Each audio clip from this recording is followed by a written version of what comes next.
In this video, we are going to tackle this really popular woodworking project, but I want to make our version just a little bit cooler. Of course you do. Let's get into it. There are a number of woodworking projects that are considered like a rite of passage for woodworkers, and I think that candy dispensers should be on that list because every woodworker I know has built one at one time or another. So I think it's about time I join those ranks, but per usual, I want to make my own customized version. He's taken it to a whole other level. So I haven't created a set of plans, but if you want to build one yourself, there are tons of plans available for some of the more simplistic versions, and you can put your own spin on it.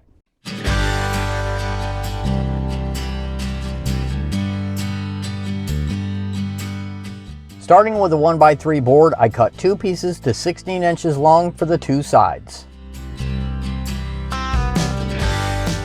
I ripped them down to the right width and added a rabbet and a dado to hold the front and back panels.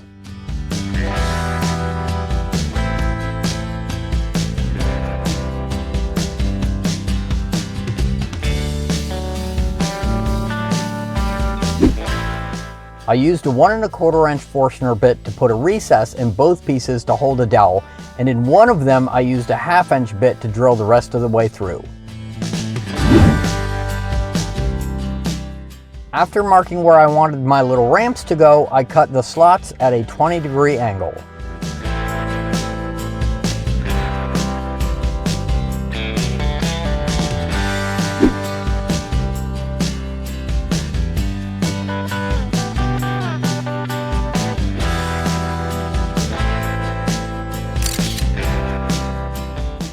With the side pieces done, I moved on to cutting the back panel out of some 1/8 inch plywood and the front panel out of some acrylic, and I also cut the little ramps out of some acrylic.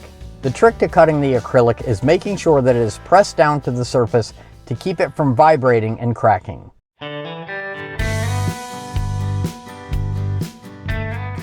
Using a 1-inch Forstner bit, I drilled two spots in one end of a piece of 1 1/4 inch dowel.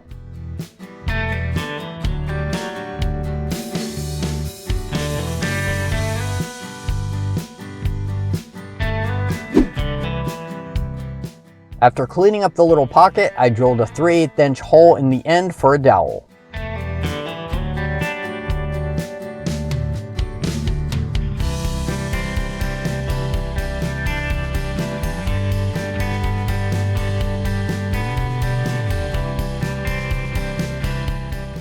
Before moving forward, I decided to do a quick dry fit.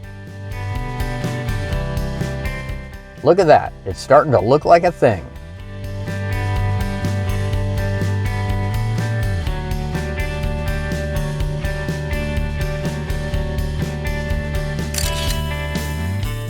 I cut a 5x10 piece of 3/4 inch material for the base and put a nice profile around the edge.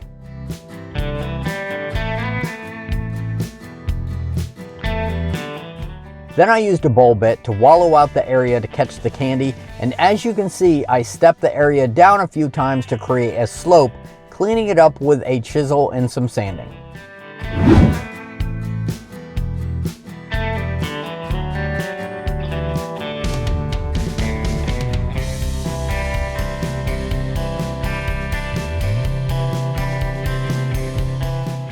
I stuck the back panel into the WeCreate Vision Pro to engrave on an image that I found online.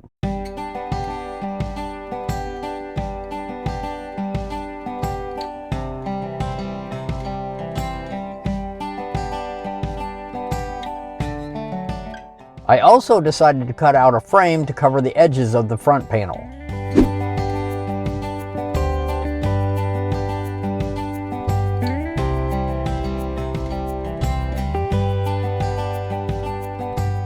After using some art markers to color the panels, it was time for assembly. I used Titebond's Quick and Thick for the wood to wood joints because it dries clear, and I used CA glue for the ramps.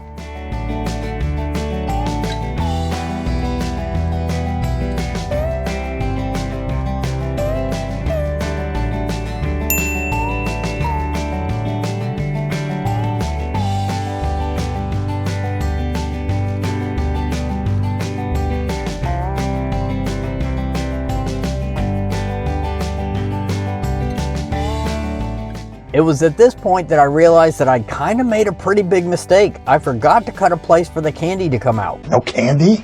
No! God, please, no! No! No! Nothing that can't be remedied with a small blade in my rotary tool.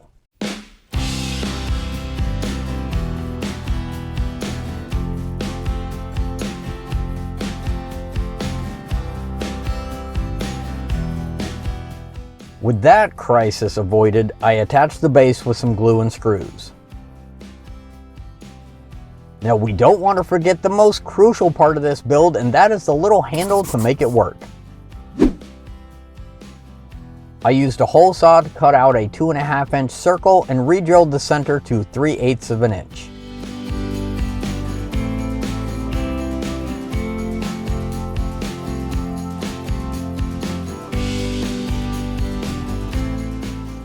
I also drilled a 1/2 inch hole to add a little knob.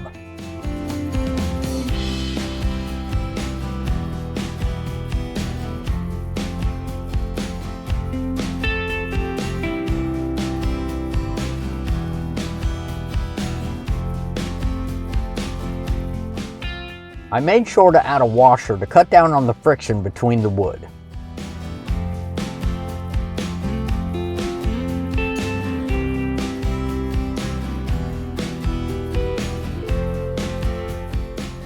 Last but not least, I cut out a piece for the top lid, adding a piece of 1/8 inch plywood that will help hold it in place.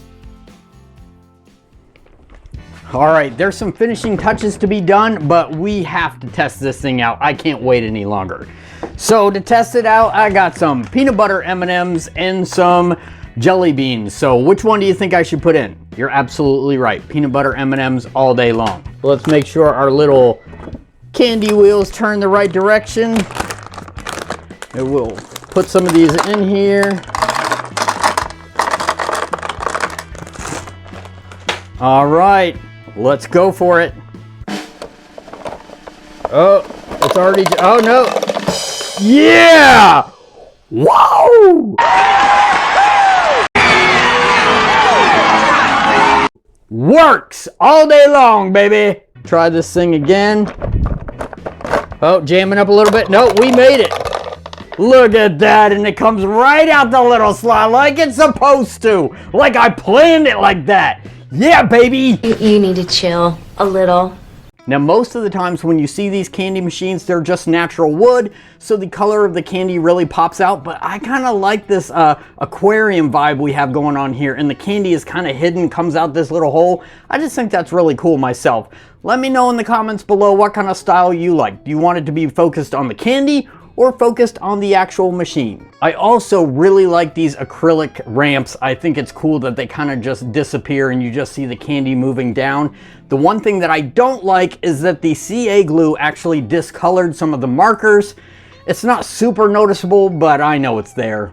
Now you probably noticed that I didn't permanently attach the acrylic inside here. It's actually in a slot so I can slide it in and out. That way if it gets scratched or dirty, I can easily just slide it out. I also didn't really attach this lid. I just got a little impatient and wanted to see this thing go, but I probably will add some magnets here to hold it in place. Now, one thing I am finding out is that the little pocket that holds the candy, I guess you have to have that really dialed in because some of the candy gets caught, some of it doesn't. Sometimes it works perfectly and sometimes it gets jammed up. Now, I just wung mine, but a little trial and error and you probably get it really dialed in. Let me know in the comments below what you think of this project, and if you've ever tackled a candy dispenser before, I would love to see what you created. You can share it with us on Facebook or Instagram. A big shout out and thank you to all our Grove members for your continued support. Don't forget to hit that like and subscribe button. Until next time, thank you very much for watching, be safe, and have a great day.